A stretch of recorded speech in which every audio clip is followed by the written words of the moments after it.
Definisi data kesehatan adalah sekumpulan fakta atau informasi berkaitan dengan kondisi kesehatan individu atau masyarakat. Data ini bisa berupa hasil pemeriksaan, riwayat penyakit, tindakan medis, hingga informasi layanan kesehatan yang digunakan untuk mendukung pengambilan keputusan serta perencanaan di bidang kesehatan. Tujuan dari analisis data ini adalah untuk mengolah data mentah menjadi informasi yang akurat, bermakna, dan dapat dipertanggungjawabkan untuk pengambilan keputusan. Tujuan analisis ini juga meliputi 1. Mengidentifikasi pola dan tren, 2. Menyederhanakan dan menyajikan data, 3. Menemukan permasalahan atau penyimpangan, 4. Meningkatkan efektivitas dan efisiensi, 5. Melakukan evaluasi. Ada manfaat dari analisis data. Yang pertama, yaitu membantu pengambilan keputusan. Dari analisis data tersebut, kita bisa mudah dalam mengambil keputusan yang lebih efektif dan sesuai dengan fakta. Yang kedua, menemukan masalah lebih cepat. Dari analisis tersebut, bisa kita lihat data apa yang terjadinya penurunan dan peningkatan di fasilitas pelayanan kesehatan seperti rumah sakit dan puskesmas. Yang ketiga, meningkatkan efisiensi.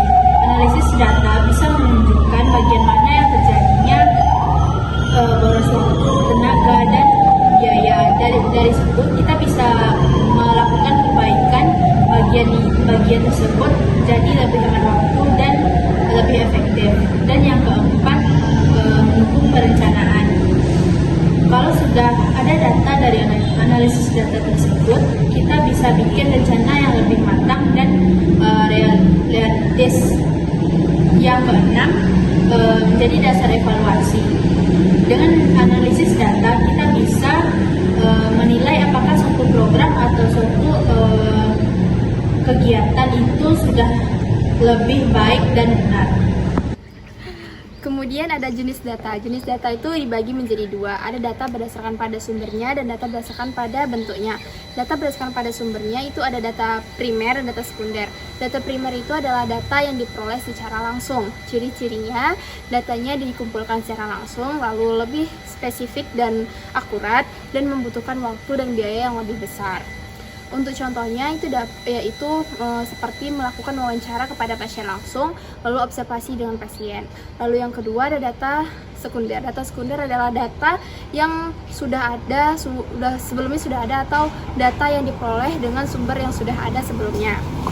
Untuk contohnya itu seperti laporan rumah sakit, rekam medis pasien, atau data dari dinas kesehatan. Ciri-cirinya atau karakteristiknya itu datanya lebih cepat didapatkan, lebih mudah didapatkan, dan biayanya juga lebih rendah. Kemudian ada data berdasarkan pada bentuknya atau sifat data. Yang pertama ada data kualitatif. Data kualitatif adalah data berupa karakteristik atau jenisnya, atau dengan bahasa mudanya adalah data yang bukan dengan angka.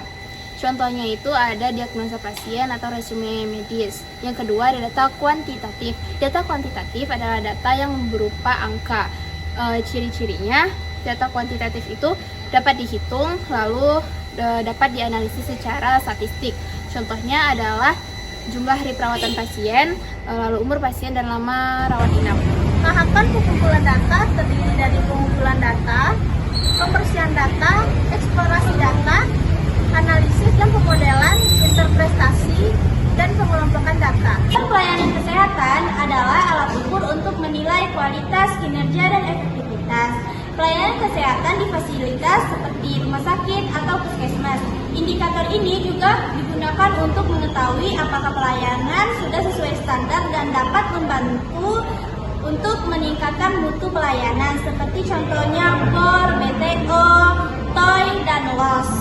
Laporan harian berisi kegiatan pelayanan setiap hari, contohnya yaitu jumlah pasien rawat jalan, rawat inap, dan IGD. Yang kedua, laporan bulanan, rekap data pelayanan selama 1 bulan, contohnya yaitu laporan kunjungan pasien log. Yang ketiga, laporan tujuan, ringkasan kinerja jumlah rumah sakit selama 1 tahun, contohnya yaitu laporan statistik rumah sakit.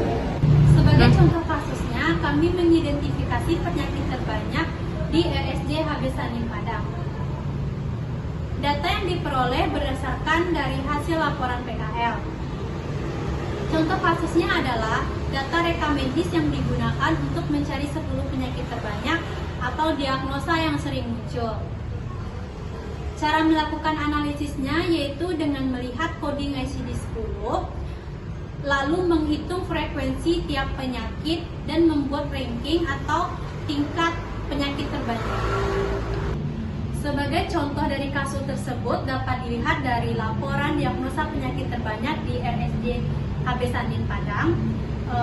Pada bulan Januari 2026 dapat dilihat diagnosa terbanyak ada pada diagnosa skizofrenia paranoid yang berjumlah 572 pasien, yaitu 343 laki-laki dan 136 pasien perempuan.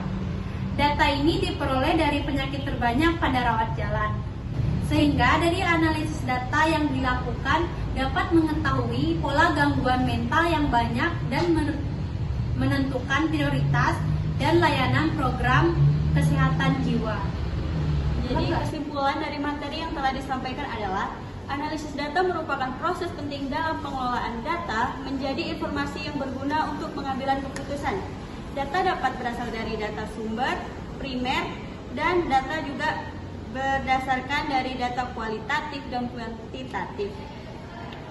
Analisis hingga penyajian data dapat membantu meningkatkan efektivitas dan efisien. Dalam pelayanan kesehatan, analisis data digunakan untuk menyesuaikan kinerja melalui indikator seperti BOR, TOI, BTO, sehingga mutu pelayanan dapat terus digunakan. Jadi, pada intinya, analisis data sangat berperan penting dalam kondisi pelayanan, mendukung keputusan yang tepat, serta meningkatkan kualitas pelayanan yang sangat baik. Terima kasih.